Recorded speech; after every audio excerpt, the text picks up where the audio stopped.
Los astrónomos han detectado un asteroide de apreciables dimensiones cuya órbita cruzaría la órbita de la Tierra hacia el año 2005. Si ambos cuerpos se encuentran, se produciría una catástrofe de proporciones. ¿Estamos en peligro entonces? ¿O existen planes de contingencia, de defensa frente a estos peligros que vienen del espacio, ya sea de este tipo, de orden natural, o de otro tipo?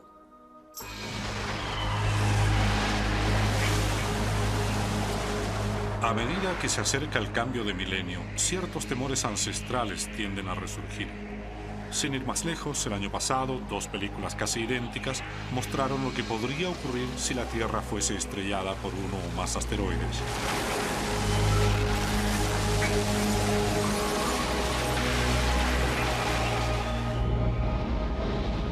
La imagen de los extraterrestres también ha vuelto a ser amenazante en los últimos estrenos cinematográficos. El año 96, la película El Día de la Independencia atrajo a más de 500.000 de espectadores chilenos que agotaron las entradas para ver los daños provocados al mundo por una invasión alienígena. Esta, finalmente, era rechazada por un equipo de sobrevivientes encabezado por el presidente de los Estados Unidos.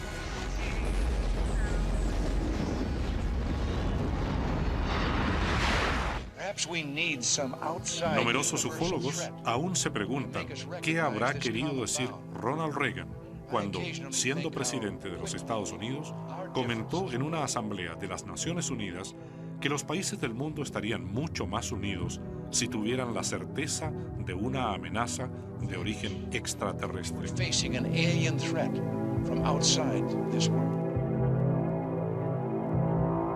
Es un hecho que algunos gobiernos ya han convertido el tema en un debate oficial y público, como en el caso de Francia, Uruguay y Estados Unidos, donde periódicamente se redactan informes al respecto.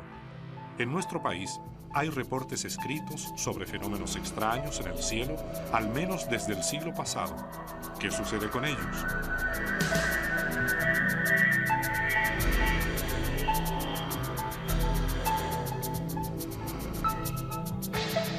A partir de 1947, cuando se inicia la era moderna de los ovnis con el caso de Kenneth Arnold, las denuncias han ido en aumento. El diario Las Últimas Noticias publica la historia de un militar chileno que un año antes, el año 46, habría visto un objeto volador no identificado sobrevolando el Morro de Arica.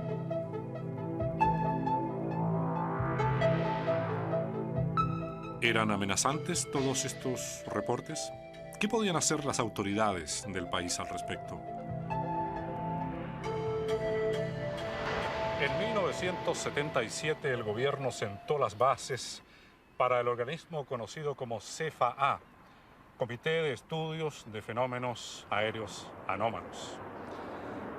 El año 1998, un congreso de ufólogos en La Serena envió una carta al presidente Frei pidiéndole iniciativas respecto a los ovnis, carta que él respondió oportunamente. El Ministerio de Defensa le contestó al grupo de ufólogos que existía un comité oficial que depende de la Dirección General de Aeronáutica Civil, que está preocupado de estudiar y analizar y clasificar el fenómeno aéreo anómalo como tal. Este comité se creó el año pasado, en octubre, respondiendo, ¿no es cierto?, a una necesidad que había, ¿no es cierto?, de que este fenómeno aéreo anómalo existe en Chile, así como existe en otras partes del mundo. También, digamos, en Arica, ¿no es cierto?, durante los años anteriores, el año pasado, ¿no es cierto?, hubo una alarma pública, ¿no es cierto?, en la ciudad de Arica, en el aeropuerto, a raíz, digamos, de algunas cosas que ahí se vieron.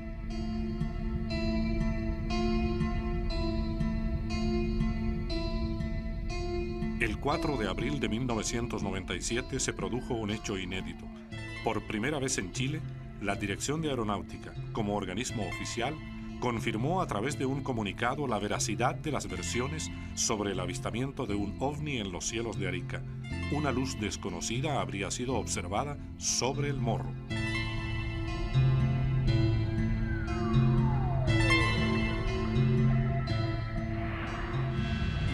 El tráfico aéreo aumenta cada día en nuestro país. ¿Están en peligro hoy día esas y otras actividades? No podemos creer eso. Sí, este comité es eminentemente científico, ¿no es cierto? Y nosotros hacemos un análisis de todos estos fenómenos muy exhaustivo y científico. Prueba está que entre los integrantes de este comité, ¿no es cierto?, tenemos a astrónomos, ¿no es cierto?, tenemos máster en física, especialistas en masas atmosféricas, un psiquiatra. Nosotros podemos decir de que el fenómeno como fenómeno existe, ¿ya? De ahí a decir de que este fenómeno sea un platillo volador, sean seres extraterrestres, sean seres de otro mundo, digamos, que nos están invadiendo, digamos, hay una distancia muy grande. De los estudios realizados estos 29 casos, un 28% han sido explicados como Venus o Pólido, un fenómeno astronómico. Testigo no se identifica, hay un 11% de los casos. Testigos no confiables, un 8%, y reportes en estudio, un 28%, que son 8 casos.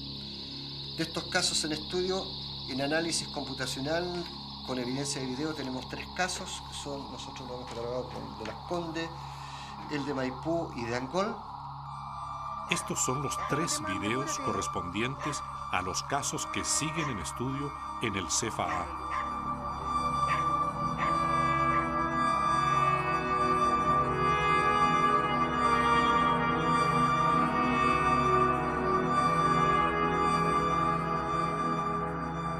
Yo como director de este comité no puedo creer en nada que no sea lo que veo y que corresponde a un análisis, ¿no es cierto?, frío y científico.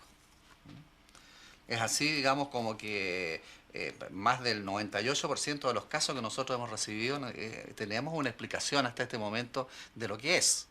Existe un 2% de casos, ¿no es cierto?, que en este momento estamos analizando y que ha sido un poco más difícil de identificar de qué se trata. A partir de este momento, seguiremos junto a los miembros del CFA el proceso de investigación de 2 de estos enigmáticos casos. Claro, aparentemente esto es una luz. Es una luz que es difusa en este momento. El filtro que se aplica en este caso es hallar un borde para ver si tiene alguna consistencia sólida o no. Entonces, de inmediato uno ya sabe que esto no es sólido. Puede ser un efecto solamente de gases y hacen ver luces. Entonces, esto es un fenómeno lumínico, por así decir. Ahí lo estás viendo tú porque es interesante. Porque este objeto luminoso muestra una serie de cambios de colores bastante espectaculares. Nosotros necesitamos entrevistar al testigo en el lugar donde él realizó la filmación. Saber la hora, saber en qué dirección tomó la filmación, para poder descartar en primer lugar si esto se trata de un fenómeno astronómico, si se trata de una estrella, de un planeta. Sin embargo, en el otro que nos está interesando a nosotros, que nos tiene preocupado de analizar, se ve una cosa absolutamente diferente. Los investigadores del CFA, acompañados por un equipo de nuestro programa, se dirigen hacia la comuna de Providencia con el fin de entrevistar a un testigo de un avistamiento ovni. Según las normas del CFA, si el entrevistado lo pide, su anonimato se conserva. En caso contrario, firma una autorización que permite que la prensa pueda tener acceso futuro a él. Bueno, como sabes, somos de la Dirección de Aeronáutica del Comité de Estudio de Fenómenos Aéreos Anómalos. Nos hemos enterado de un avistamiento que se produjo hace unos días y que nos han informado que fue visto desde acá. Tuve la suerte de ver el domingo 4 de octubre, nos estamos refiriendo, alrededor de las 8 de la noche, de ver un objeto con bastante nitidez. Mi hijo Pablo me avisa rápidamente de que hay un objeto raro en dirección nororiente. Así que rápidamente nos asomamos y efectivamente, en dirección nororiente, unos 35 o 40 grados de elevación, vimos un objeto oscuro, yo siempre lo he asimilado, digamos, a ver un lápiz de grafito por la parte posterior, digamos. Era circular, oscuro, diría que sólido, sin reflejo, bien opaco, y que su velocidad aparente era lenta, es lo que digamos nosotros. Estaba en la misma dirección de observación, así que es difícil estimarle su desplazamiento. Sí se movía porque se perdía a veces entre la bruma existente en ese lugar.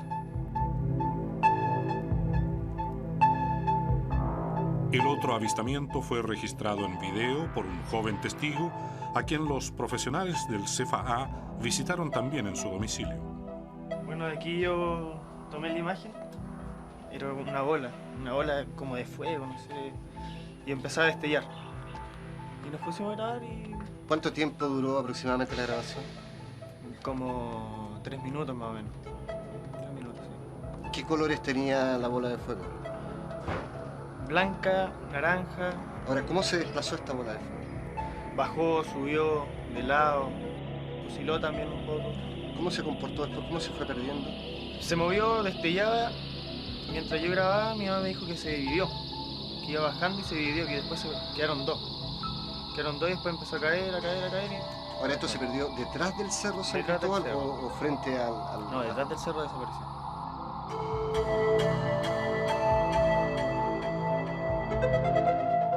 Después de la investigación, Gustavo Rodríguez está en condiciones de formular algunas teorías para explicar los fenómenos. El desplazamiento de este objeto luminoso, de acuerdo a lo que ellos declararon, y a cómo se comportó este objeto, ya nos están dando algunas luces de lo que podría ser. Nos da la impresión que puede estar relacionado esto con algún tipo de globo de papel o de algún artefacto parecido iluminado por dentro, porque el desplazamiento es como si estuviera a merced del viento. Con esta sorpresa se encontraron los hélices en la madrugada.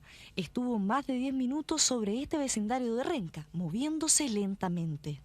Es un globo directamente y desprende estos objetos porque lo que estamos contemplando no es ni más ni menos que material que se está quemando al interior del cuerpo y que cae desprendido efectivamente sobre los sectores donde estos se lanzan. Se hacen de papel de volantines, digamos, de colores, y se le colocan unos pedazos de velita y eso se hace ¿Lo hace elevarse? Lo hace elevarse. Luego de haber entrevistado a los testigos y haber visto la evidencia, los integrantes del CFA admiten que el avistamiento que tuvo lugar en Las Condes a la luz del día requiere de más estudio y sigue siendo un enigma. Para ello, ya ahí no podemos hablar ni de globos ni ningún tipo de cosa. Aparentemente en esa filmación hay un objeto sólido que tiene un comportamiento un poco usual.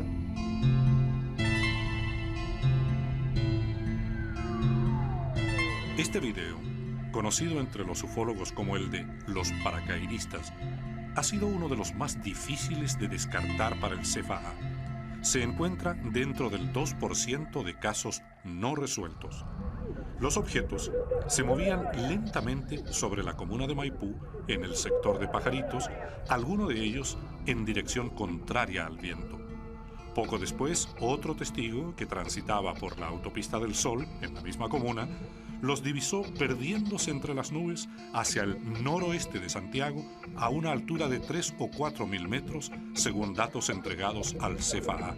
Bueno, en ese caso lo sometimos a algunos análisis, también nos dejó bastante complicado, no hemos podido llegar a una solución. Esta afirmación es bastante anómala para nosotros, es un grupo de objetos oscuros que se aproximan desde el sur y luego los pierde cuando se van trasladando hacia el noreste. Durante nuestra investigación encontramos este video, captado en Las Vegas, Estados Unidos, en 1991, que muestra una figura similar a las que aparecen en el video de Maipú. En ninguno de los dos casos se ha encontrado una explicación satisfactoria.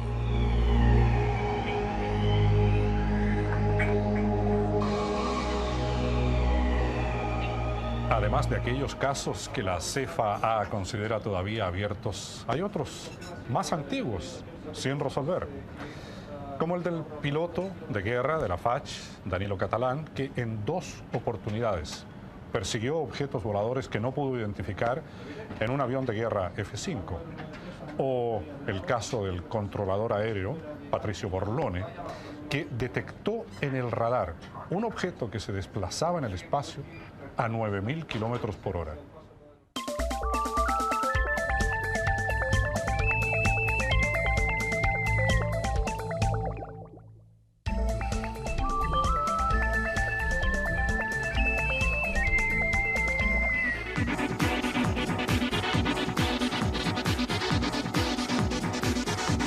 Si es que los ovnis existen, cabe preguntarse cuántas veces no habrán penetrado en nuestro espacio aéreo o en el de muchas otras naciones. Y en ese caso, ¿cómo no iban a ser detectados por los encargados de la seguridad del espacio aéreo o de la navegación, como los pilotos o los controladores de vuelo?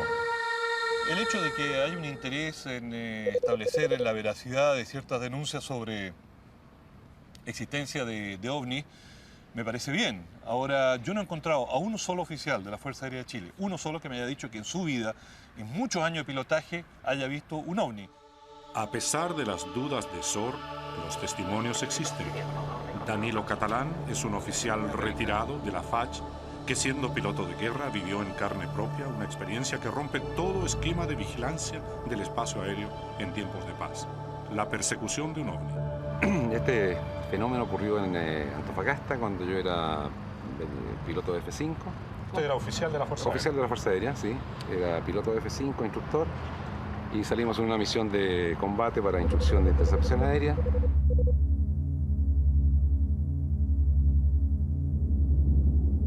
Y como todos los días, cualquier avión que se desviaba de la ruta a la ruta militar, éramos avisados para que nosotros procediéramos a la intercepción.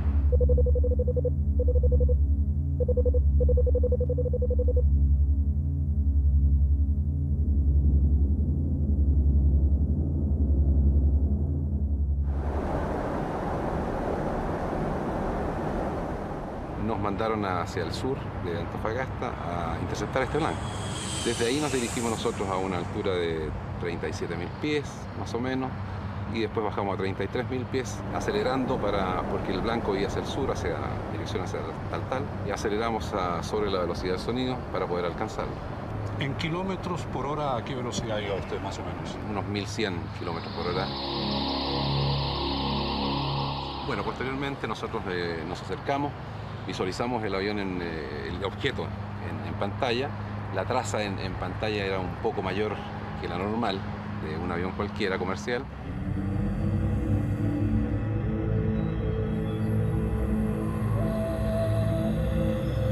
Divisamos una mancha al costado derecho nuestro, hacia el oeste, que fue para nosotros, pensamos, un avión comercial bastante grande. ¿Una mancha oscura? Una mancha oscura, nebulosa. Pensamos en principio que era un avión 707 de la época. Nos acercamos nosotros ya a unas 10-12 millas, que ya es donde se puede visualizar. Ahí ya no pudimos visualizarlo, o sea, no pudimos identificar qué realmente era. Y al llegar a esa posición dijimos, bueno, acerquémonos por un costado para tener una mejor visión, porque por atrás todo más o menos se ve más o menos igual. Esta es una forma triangular, negra, nebulosa, repito, y nos colocamos ya a una distancia de 5 millas al costado. Y ahí no había ninguna duda que nosotros teníamos que visualizar el objeto, o lo que sea. Y la verdad que no éramos capaces todavía de visualizar, sino que se veía exactamente lo mismo. Como mancha. Una mancha nebulosa, el mismo tipo, sin ningún, más que una traslación. Y posteriormente a eso ya empezamos, por supuesto, ya a acelerarnos un poquitito el corazón, ¿no es cierto? Las comunicaciones ya se hicieron un poco más difusas, porque el temor a lo desconocido, por supuesto. Bueno, nos acercamos a esa distancia, y a esa distancia ya uno tiene que identificarlo, o sea, es lógico. Bueno, en ese momento el objeto viró en 90 grados. Acelerando el cálculo que hicieron desde tierra más o menos a 4 o 5 veces la velocidad del sonido.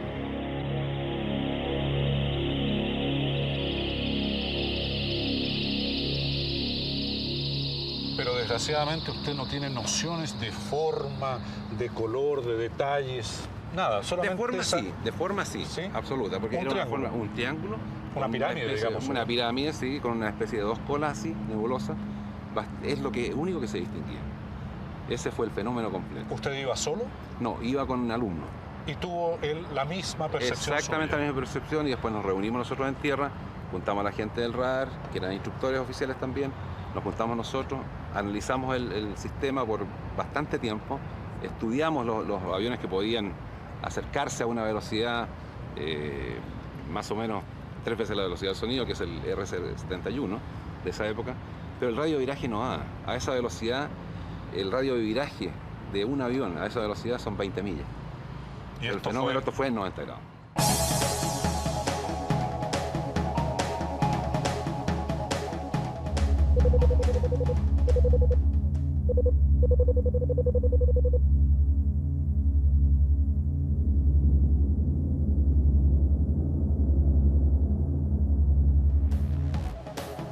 En 1989, la Fuerza Aérea se vio otra vez enfrentada a la aparición de un supuesto objeto volador no identificado en nuestro espacio aéreo. Y nuevamente, Danilo Catalán estuvo a bordo de un avión de combate para perseguirlo.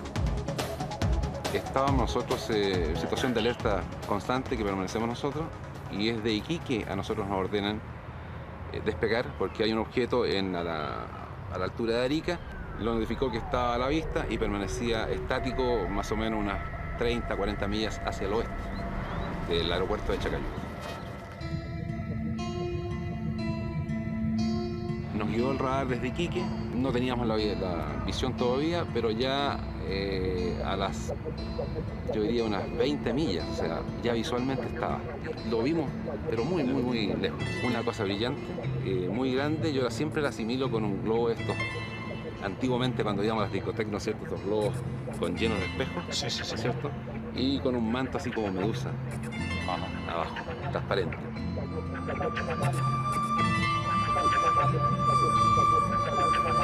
Y ahí partimos hasta montando desde el nivel del mar hasta unos 53.000 pies. Ya a esa altura los aviones, en el caso nuestro, los motores ya no van más y se para el motor, y llegamos a esa altura, se paraban los motores, bajábamos, teníamos que encender los motores y partir nuevamente. Porque este objeto estaba más alto que Mucho más alto. Ahora, ¿cuál es el fenómeno, digamos, que nos llamó mucho la atención? Fue un fenómeno de partida estático, muy identificado, en el cual nosotros subimos de nivel del mar a 53.000 pies y el objeto estaba igual. Es como ir montando hacia la luna, como ir montando hacia el sol, o sea que uno monta y no llega. Todos ustedes volvieron porque tenían ya que reabastecerse de Exacto, combustible exacto. y el objeto seguía ahí. Ahí. Y yo fui 2 veces. Le iba a preguntar eso. Exacto. Remontó vuelo nuevamente y todavía estaba Y ahí. todavía estaba ahí. No lo vio marcharse. No. Ahí estaba. No remontó por tercera vez. Tampoco. No. Ya. Tampoco. De manera que el objeto quedó ahí. El objeto quedó ahí como un fenómeno más, un hecho más destacable e indesmentible. O sea, ya no estaba viendo solamente yo, sino que lo estaba viendo toda la unidad.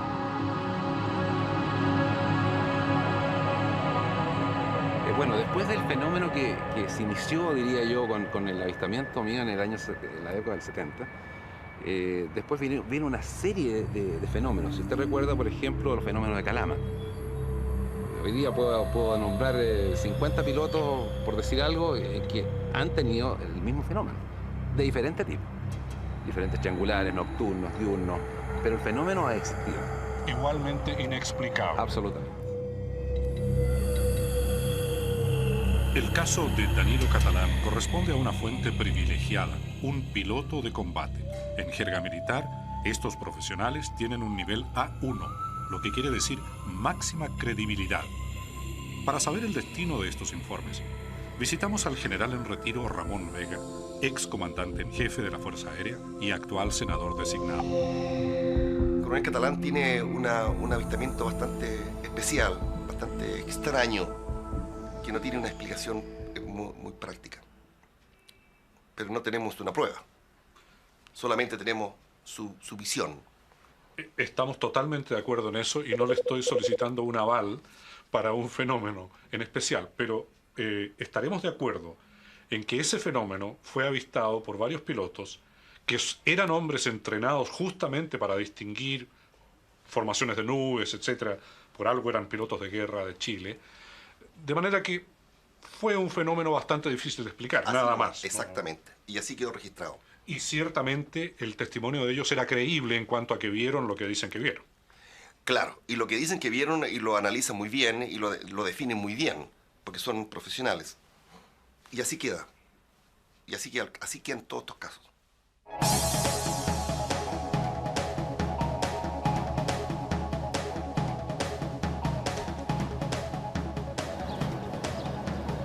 Lima Mike, confirme condiciones de vuelo. Adeco 023, intercepte procedimiento entrada Bayos 1, mantenga nivel 100 inicial. No solo los pilotos, sino también aquellos que trabajan en control aéreo han tenido experiencias que no pueden explicar. Patricio Borlone forma parte de la primera generación que a fines de los años 50 egresó de la Escuela Técnica Aeronáutica. Actualmente dedica 3 o 4 horas diarias a escribir cuentos sobre temas aeronáuticos, y muchos de ellos están basados en experiencias reales vividas durante una carrera profesional de 40 años como controlador aeronáutico.